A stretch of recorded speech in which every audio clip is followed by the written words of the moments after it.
바둑대전을 치르고 나면요, 전체 이 바둑판을 되짚어보는 복귀 시간이 있습니다.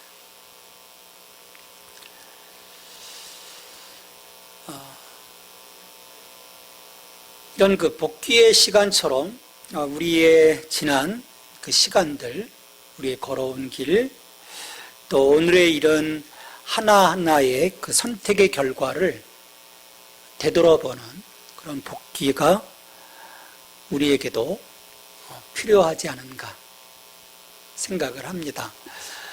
우리 시편의 그 시인은 그런 지혜를 위해서 기도를 해요.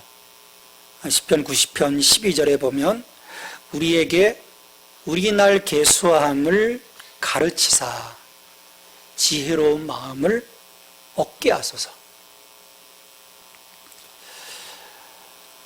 우리가 우리의 삶을 되돌아볼 수 있을 때, 이걸 그냥 새가 됐으니까 다 날려버리는 것이 아니라 되짚어 볼 수 있을 때 내일의 이 새로운 선택에서 반복되는 실수가 아닌 바른 결정을 할 수 있을 겁니다.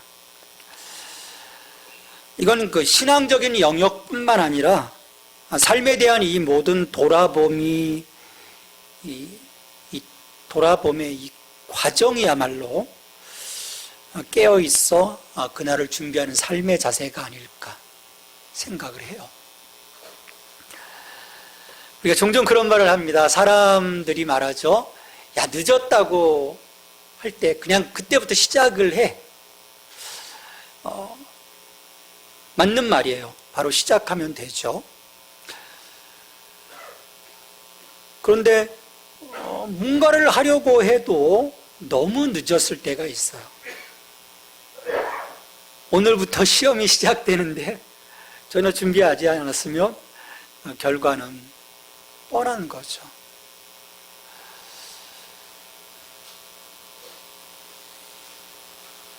이혼 서류에 도장 찍었는데 그때부터 뭔가 해볼 수 있는 건 없거든요. 그러니까 너무 늦은 경우들이 있는 건데요. 특별히 저는 이 종말, 이 주님의 재림에 이런 야, 너무 늦었어, 이런 그 끔찍한 말이 주님의 재림에 적용될 때만큼 무서운 경우가 없을 거라고 생각을 해요. 다 끝난 거잖아요. 상황 끝. 상황이 끝난 상황에서 그것을 다시금 해볼 수 있는 것은 없거든요. 그래서 우리가 이 마지막 때를 살아가면서 우리의 삶에서 정말 중요한 요소들이 있어요. 지금 예수님이 이 감람산 강화에서 계속 그런 이야기들을 하고 계신 거예요. 특별히 이 두 가지를 24장 그리고 그 24장의 이야기를 25장에서 더욱더 어떤 실증적으로 확인해 가시는 건데, 이건 우리의 삶에서 반드시 드러나야 될 것들인 거죠. 하나는 마태복음 24장 42절 44절에서 말씀하고 계시는 준비에 대한 거예요. 너희들 그날에 대해서 준비했니? 예기치 아니리 할 때 주님이 오시겠지만 그럼에도 그날을 예비하라고 말씀을 하시는 거죠. 그러니까 아무 생각 없이 살아가지 말라는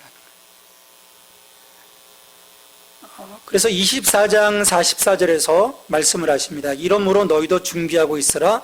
생각하지 않은 때 인자가 오리라. 생각하지 않은 때, 그냥 정신없이 살아갈 때인 거죠. 또 다른 하나는요, 변함없는 신실함이에요. 자, 이것은 마태복음 24장 45절 51절에서 이 영역을 말씀해 주죠. 지혜 있는 종과 어리석은 종, 이 두 부류의 이야기를 통해서 그걸 말씀하시는데, 충성되고 지혜 있는 종은 언제나 변함없는 거예요.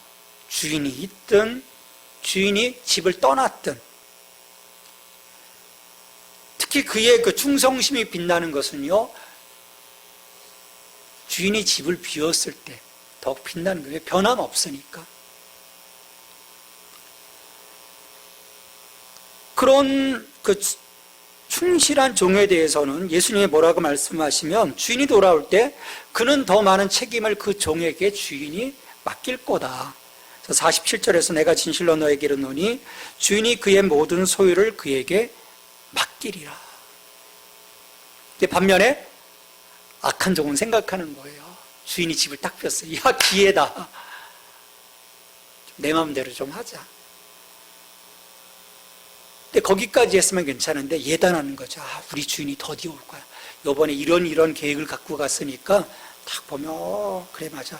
이때쯤 올 거야. 딱 예단하는 거예요. 근데 주인이 일찍 온 거죠. 그런 상황, 다른 동료들을 못 살게 굴고 그 일들을 제대로 처리하지 못한 그 악한 종을 보면서 어떻게 하겠습니까? 엄벌밖에 없는 거죠. 예수님은 이 24장의 이 준비성과 이 신실함에 대한 이 두 가지를 이제 25장에서도 그 세 가지의 비유를 통해서 계속해서 말씀해 주시는 거예요. 오늘 1절로 13절 우리가 너무 잘 아는 비유죠. 열처녀 비유. 이건 이스라엘의 결혼식을 배경으로 하고 있어요. 그 당시 결혼 관습을 보면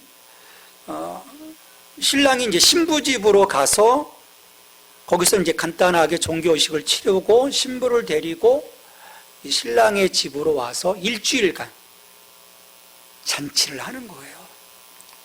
그때 신부의 들러리들이 신랑을 맞이하고요. 또 그 어두운 길을 갈 때 그 10명의 들러리가 이제 불을 밝히는, 또 그 집에 가서는 또 횃불춤을 추기도 하고, 그런 이제 관습이 있었던 배경을 가지고 예수님이 이야기를 풀어가고 계세요. 그러면서 이제 25장 1절에 그때 천국은 마치 등을 들고 신랑을 맞으러 나간 열처녀와 같다 하리니, 열처녀가 천국이라는 게 아니에요. 지금 그 상황인 거죠. 신랑을 맞이하기 위해서 등을 준비하고 기름을 준비했던 이 열처녀의 상황과 같은 것이 하나님 나라다. 그건 뭐냐면 결국 우리가 하나님의 나라가 임했고 하나님 나라를 살아가고 있는데, 그 하나님의 나라는 지금 완성된 하나님의 나라가 아니고 완성을 향해서 가고 있기 때문에 그 완성의 그 때를 위한 우리의 그 준비, 우리의 삶의 준비, 영적인 준비, 이제 그런 것들이 지금 이루어져야 돼. 그게 하나님의 나라의, 지금 현재 하나님의 나라의 모습이야라고 예수님 말씀하시는 거예요. 여기에서 예수님은 이 두 가지, 42절, 24장 42절, 44절에서 말했던 그 준비성에 대한, 그리고 45절부터 51절에서의 그 신실함, 변함없는 신실함, 거기에 대한 부분들을 이제 더 확대해서 적용해 가시는 거죠. 그래서 이 열처녀의 비유는 인자가 언제 오실지 알 수 없는 그 시간에 비춰서 특히 이 준비성을 가르치고 있고요. 또 이어지는 달란트 비유에서는 신실함, 충성됨, 그런 부분들을 가르치고 있는 거예요. 자, 여기서 열처녀들은 이제 보면 등을 이제 준비를 하게 되는데요. 신랑의 집까지 이제 행진을 해가는 과정에서 이 시간이 더디될 수 있는, 좀 늘어질 수 있는 그런 상황들이 있는 거죠. 그래서 평소보다는 많은 기름을 준비를 해야 하는 것입니다. 그게 이 들러리 처녀들의 역할이고 책임인 거예요. 근데 예수님은 이 결혼식의 신랑을 기다리는 신부 들러리의 비유를 시작하시면서 딱 어떤 상황을 얘기하실 때 두 부류를 지금 가르고 계시는 걸 볼 수 있어요. 들러리의 절반은 슬기로운 사람들이고 또 절반은 미련하다라고 얘기하시죠. 그래서 2절에 보면 그 중에 5은 미련하고 5은 슬기 있는 자라.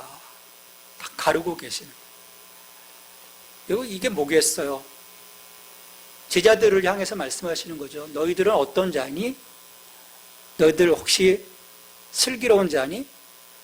미련한 자니? 지금 너희들 이 반반인데 이 상황 속에서 너희들이 지금 어디에 속했는지를 좀 봐 라고 말씀하시는 거예요. 자, 10처녀가 모두 등을 가지고 있었어요. 그건 기본이니까 불을 밝혀야 되니까. 하지만 미련한 자들과 슬기 있는 자들을 가르는 하나의 차이가 있습니다. 여분의 그릇에 기름을 준비했느냐라는 거예요. 바깥에서 사용할 수 있는 등의 그 기름은 한정되기 때문에 더 기름을 담을 수 있는 다른 용기를 준비해야 등의 불이 꺼지지 않는 거죠. 이 차이를 가지고 예수님은 가름하시는 거예요. 그래서 3절 4절에 보면 미련한 자들은 등을 가지되 기름을 가지지 아니하고 슬기 있는 자들은 그릇에 기름을 담아 등과 함께 가져갔더니, 이 비유에서는요, 예기치 않았던 일이 발생할 수 있다라는 것을 생각했느냐 안 했느냐의 차이인 거예요. 그냥 초저녁에 왔으면 바로 데리고 가면 상황 끝. 굳이 여분의 기름을 또 이렇게 들고 불편하게 쓸 필요가 없는 거예요. 기본만 준비하면 되는 거예요. 근데 5처녀는 그 여분의 기름을 준비하지 않았고요. 5처녀는 여분의 기름을 준비했던 거죠. 신랑이 늦어지면 반드시 문제가 생기니까. 요 차이인 거예요. 예수님이 그 말씀하시는 초점이 뭐 기름이 뭐냐 그런 알레고리카라는 걸 우리가 생각할 필요는 없어요. 근데 예기치 않았던 일이 발생을 합니다. 왔어야 할 신랑이 오지 않은 거예요. 이유는 설명되지 않아요. 왜 늦어졌는지. 그리고 5절에 보면 신랑이 더디옴으로 다 졸며 잘세. 여긴 슬기로운 처녀나 미련한 처녀나 다 상관없어요. 피곤하면 잠들게 돼 있는 거예요. 이 졸았다는 것이 여기서 문제가 되진 않아요. 어떤 분들은 여기에서 또 졸았는데 다 졸았거든요. 문제가 되지 않습니다. 자, 이렇게 신랑을 기다리던 들러들이 모두 잠들었고요. 시간이 지나 한밤중에 신랑이 도착하게 된다는 전갈이 오게 되죠. 6절에 밤중에 소리가 나되 보라 신랑이로다 맞으러 나오라 하매. 근데 문제가 생겼어요. 막 신랑이 온다는 소리에 자기 등들을 보니까 이미 기름이 거의 다 소진돼서 불이 꺼져가고 있는 거예요. 5처녀의 등에. 슬기로운 5처녀는 여분의 기름을 충분히 준비했기 때문에 행렬을 밝히는데 문제가 없어서 이제 나가면 되는 거예요. 근데 이 처녀들이 어떻게 합니까? 큰일 난 거잖아요. 그래서 8절에 보면 미련한 자들이 슬기 있는 자들에게 이르되 우리의 등불이 꺼져가니 너희 기름을 좀 나눠달라 하거늘. 자, 미련한 처녀들은요, 통상적으로 준비해야 하는 만큼의 기름만을 가져온 거예요. 이게 미련한 처녀들의 책임이 아니잖아요. 책임은 누구에게 있습니까? 늦게 온 신랑에게 있는 거예요. 그런데 예수님은 거기에 대해서는 한 말씀도 안 하세요. 지금 이 사람들에게 지금 집중하고 계시는 거죠.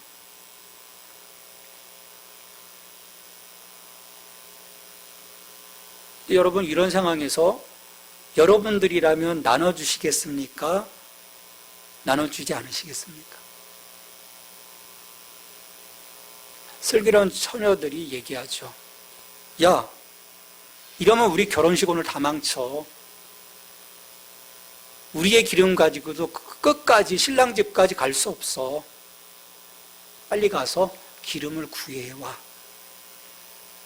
왜냐하면 결혼식을 망칠 들러리의 역할은요, 지금 이 길을 막히는 길이거든요. 그래서 단호하게 야박하게 거절하죠. 어쩔 수 없이 다 처녀 기름을 사러 가게 되고요. 늦은 시간 기름을 구하는 일은 어려운 일이었을 겁니다.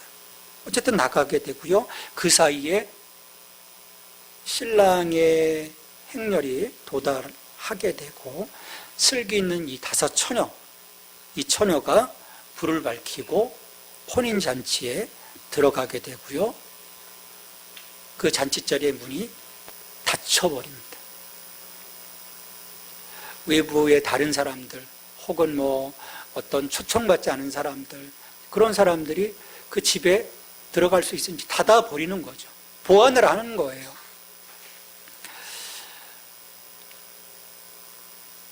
(25장 10절) 그들이 살아간 사이에 신랑이 오므로 준비하였던 자들은 함께 혼인잔치에 들어가고 문은 닫힌지라.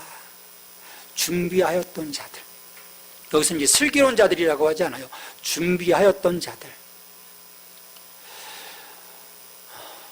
우리가 빌릴 수 있는 것이 있습니다. 우리 신앙에서요.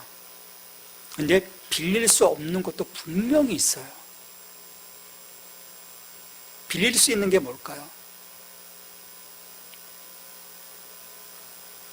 빌릴 수 있는 것. 우리가 함께 갈 수 있는 부분들이 있는데요. 같이 격려해주고, 어떤 그 말씀에 대한 지식들 같이 나눠줄 수도 있는 거고요. 근데 가장 결정적으로 빌려줄 수 없는 게 있어요. 내 믿음인 거예요. 예수님에 대한 내 믿음을 말할 수는 있는데, 너 없으니까 내가 빌려줄게. 그러면 너의 믿음이 채워질 거야? 아니에요. 없어요. 우리 자신을 위해서 그것을 준비하고 소유해야만 합니다. 다른 누군가에게 의존하는 것은 불가능한 것들이 우리 신앙 가운데 분명히 있는 거예요. 저는 그런 것 가운데 하나가 믿음도 있겠지만 우리의 은혜와 거룩함인 거죠.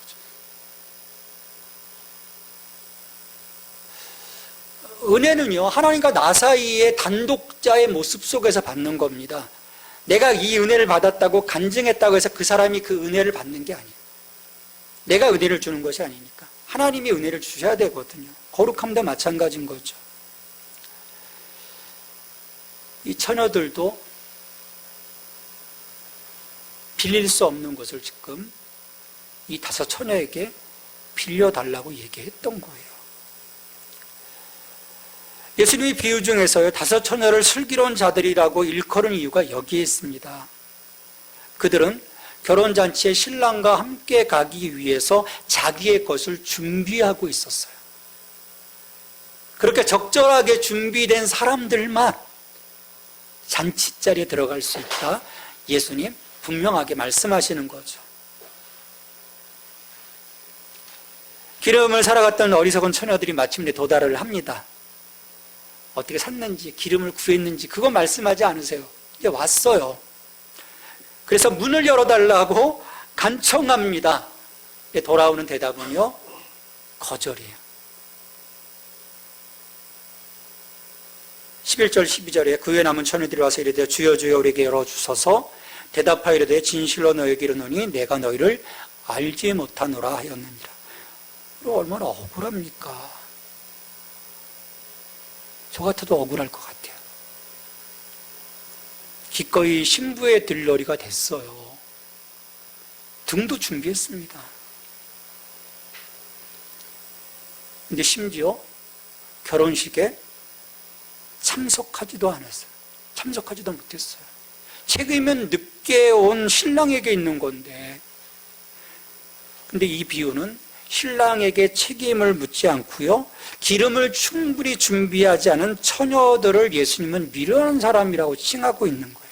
그리고 박대합니다. 들러리로 초대받은 그녀들은 신부와 밀접한 관계가 있지만 결국 그들이 들은 말은 내가 너를 알지 못한다는 거예요. 내가 너를 알지 못한다. 이건 예수님이 그 일전에서 또 말씀하셨던 거거든요. 내가 너를 도무지 알지 못한다. 내가 주의 이름으로 무엇도 했고요, 무엇도 했고요, 무엇도 했고요, 무엇도 했고 다 자랑했는데 내가 너를 도무지 알지 못한다라고 말씀하셨거든요. 이 관계라는 게 뭘까라는 것을 우리가 생각해 보게 되는 거예요. 내가 너희를 알지 못하노라. 이 신랑 되신 예수님의 오심을 준비하여 맞이하지 못한, 그래서 그분과의 참된 관계를 갖지 못한 이들에 대한 단호하고 직접적인 거부의 말씀을 여기서 우리가 들을 수가 있는 거죠. 하나님은요, 그의 선택된 백성을 안다, 야다, 내가 알고 있어, 너의 모든 전인적인 것을 알고 있어 라고 말씀을 하십니다. 결코 모른다라고 말씀하지 않으세요. 근데 내가 너를 도무지 알지 못한다, 거절하는 것은요, 이 관계에 우리가 생각하지 못한 굉장히 큰 문제가 있는 거죠. 그래서 우리의 신앙을요, 내가 하나님과 동행한다, 예수님과 동행한다, 성령님과 동행한다라고 나는 생각하고 있었는데 과연 주님이 나를 바라볼 때 어떤 것인지 우리가 늘 생각해 볼 수 있어야 돼요. 그 포인트를 놓쳤을 때 우리는 엉뚱한 길을 가고 있는 거죠. 예수님은 제자들에게 이 비유의 교훈을 강조하기 위해서요, 매우 강력한 어조로 말씀하십니다. 13절 말씀 우리 같이 읽겠습니다. 그런즉 깨어있으라. 너희는 그날과 그때를 알지 못하느니라. 그러니까 깨어있는가, 준비되어 있는가, 이것은 두 유형의 사람들을 가름하는 기준점이에요. 참으로 예수님의 제자가 된 사람들은 인자의 도리를 깨어 준비하라는 거죠. 아직 준비되지 않은 사람들의 운명은 닫힌 문 바깥에서 기다리게 되는 거예요. 제외되는 거죠.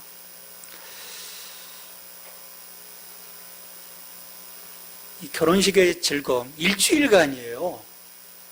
일주일간. 초대받은 사람들은요, 일주일간 함께 즐거워하는 거죠.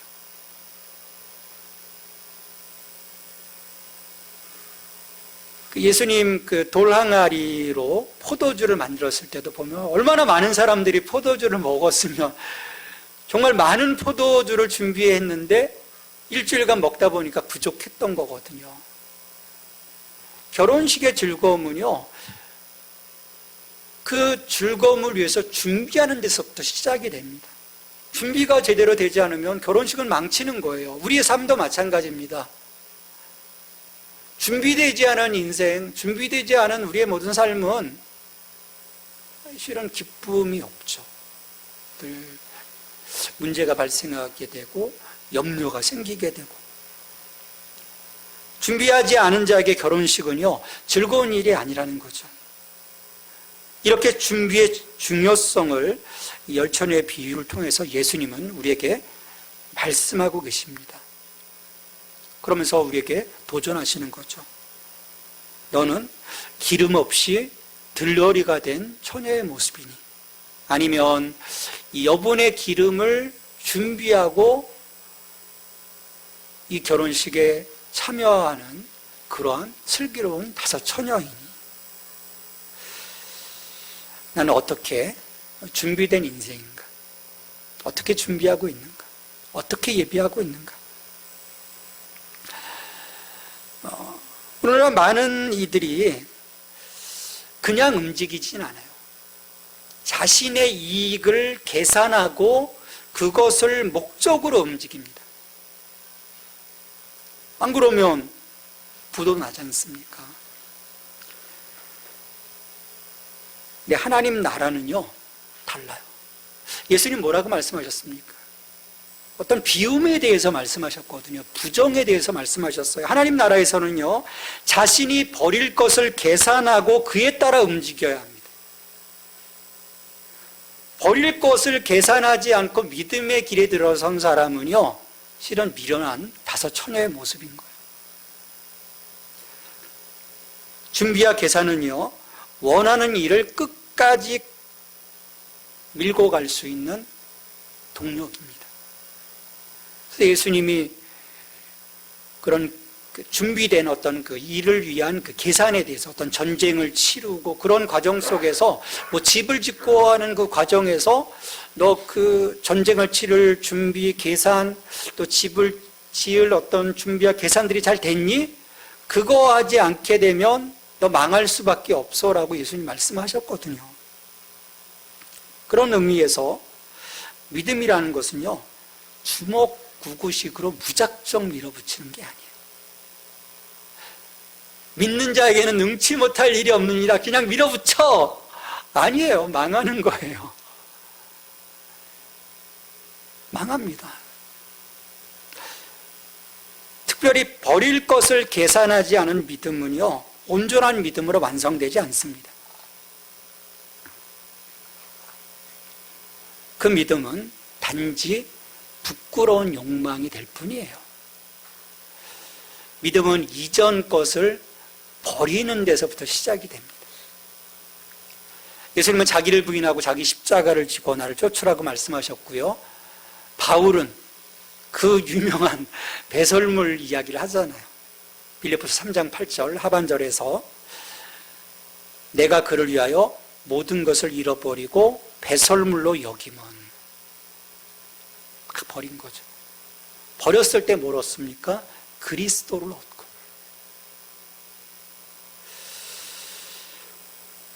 그러니까 내가 지금까지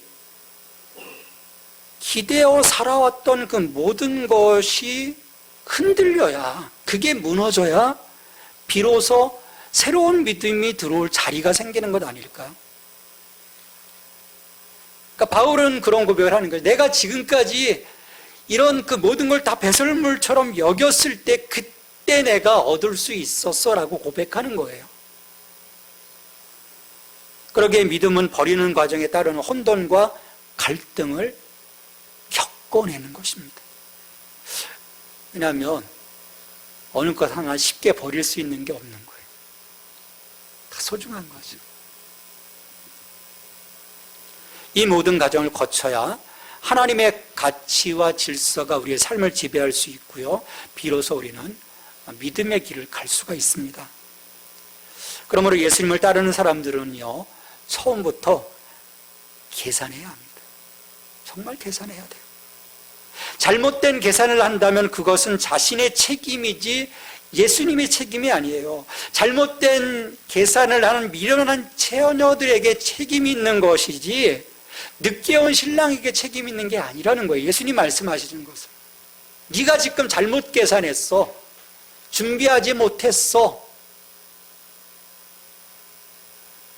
그런 점에서요, 책임이라는 말은요, 현재적 삶과 미래적 삶을 연결하는 중요한 단어입니다. 현재의 책임이 없으면 미래적 삶이 그리스도 안에서 보장되지 않는다라는 거예요. 미래에 대한 계산으로 현재적 삶을 살아냄으로써 현재적 삶이 미래에 긍정적 영향을 끼치게 하는 것이 바로 책임입니다.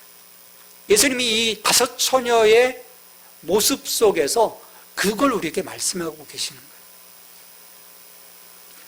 열처녀의 비유는 기름을 준비하라는 말로 우리의 삶에 도전을 줍니다. 근데 여기서 사람들은 종종 오해해요. 기름을 준비하는 것을 손에 잡히고 눈에 보이는 업적들을 쌓아두는 것으로 이해를 해버립니다. 근데 그렇게 이해한다면 그것은 또한 미련한 계산일 거예요. 왜냐하면 우리가 주님 오심을 준비하는 것은요, 우리의 공적으로 이루어지는 것이 아닙니다. 내가 하나님의 은혜 가운데 거하고 있는 거죠. 그런 선택을 하고 있는가요? 그래서 기름을 많이 준비했다는 것은요, 그만큼 비우고 그만큼 버렸다는 뜻이에요. 예전의 것들을 내가 비우지 않는 한 이 은혜 기름들을 어떻게 내가 채워놓을 수 있겠어요? 버리지 않으면요, 신부의 들러리가 될 수 없습니다. 열처녀의 비는 우리에게 어떻게 결혼식의 즐거움에 참여할 것인가라는 그런 그 질문을 던집니다. 이는 온전히 나의 문제이고요, 나의 선택이에요. 버릴 것을 버리지 못하고 계산할 것을 계산하지 못한다면 결혼식은 없습니다. 문은 닫혀버리는 거죠. 오랫동안 기다렸지만 기다렸다는 사실만으로는 아무 소용이 없어요. 이 처녀 얼마나 기다렸어요. 등도 준비하고요, 꽃단장도 하고요. 기다리다 지쳐 잠까지 들었다가 깨어났어요. 근데 그런 시간이 소용없다라는 거예요. 예수님 보실 때는. 그 정도의 기름을 준비하는 것도 힘들었다고 말한다면 더 이상 할 말은 없습니다. 신랑이 언제 올지 모른다고 하더라도 기름을 준비하는 것은요, 온전히 들러리의 책임이기 때문인 거예요. 믿음의 기름이란 더 많이 쌓아두는 것이 아니라 더 많이 버리는 것임을 우리는 기억해야 합니다. 그래야 풍성하게 채워지기 때문이죠.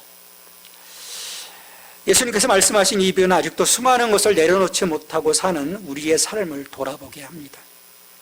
이렇게 열처녀의 비유를 말씀하신 예수님의 목적은요, 이 하나님 나라 잔치에 참여하기 위해 무엇을 준비할 것인지를 상상하게 하는 데 그 목적이 있어요.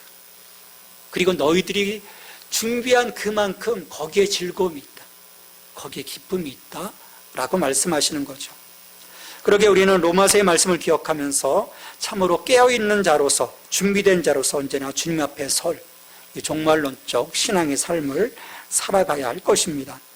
우리 로마서 13장 11절, 12절, 13절, 14절의 말씀인데요, 같이 한번 이 말씀을 읽겠습니다. 또한 너희가 이 시기를 알거니와 자다가 깰 때가 벌써 되었으니 이는 이제 우리의 구원이 처음 믿을 때보다 가까웠음이라. 밤이 깊고 낮이 가까웠으니 그러므로 우리가 어둠의 일을 벗고 빛의 갑옷을 입자. 낮에와 같이 단정히 행하고 방탕하거나 술 취하지 말며 음란하거나 호색하지 말며 다투거나 시기하지 말고 오직 주 예수 그리스도로 옷 입고 정욕을 위하여 육신의 일을 도모하지 말라. 아멘. 기도하겠습니다. 하나님, 올 한 해를 지켜주심을 감사합니다. 주님의 은혜와 주님의 사랑, 우리와 함께 동행해 주심을 힘입어서 오늘 마지막 날까지 건강한 모습으로 또 신실한 모습으로 여기까지 올 수 있었습니다. 늘 이 은혜와 사랑을 힘입어 또 새해에도 주님 아름답게 하시고 건강하게 하시고 풍성하게 하여 주시옵소서. 오늘 열처녀의 비유의 말씀을 듣습니다. 주님, 신랑 되신 예수 그리스도의 오심을 준비하는 저들의 그 삶이 온전한 비움을 통해서 그 은혜의 채움으로 풍성하게 주님의 오심을 예비할 수 있는 저희들이 될 수 있게 하여 주옵시고, 그로 인하여 그 잔치자리에서 함께 기뻐하고 즐거워할 수 있는 그 누림이 있는 저희들의 삶이 될 수 있도록 주님 축복해 주시옵소서. 늘 깨어있게 하여 주시옵소서. 우리의 영적 책임이 무엇인지를 알게 하시고 그냥 생각 없이 살아가는 것이 아니라 매 순간을 바라보면서 우리 주님의 오심을 예비하는 건강한 신앙의 모습이 될 수 있도록 주님 기름 부어 주시옵소서. 예수님의 이름으로 감사하며 기도합니다. 아멘.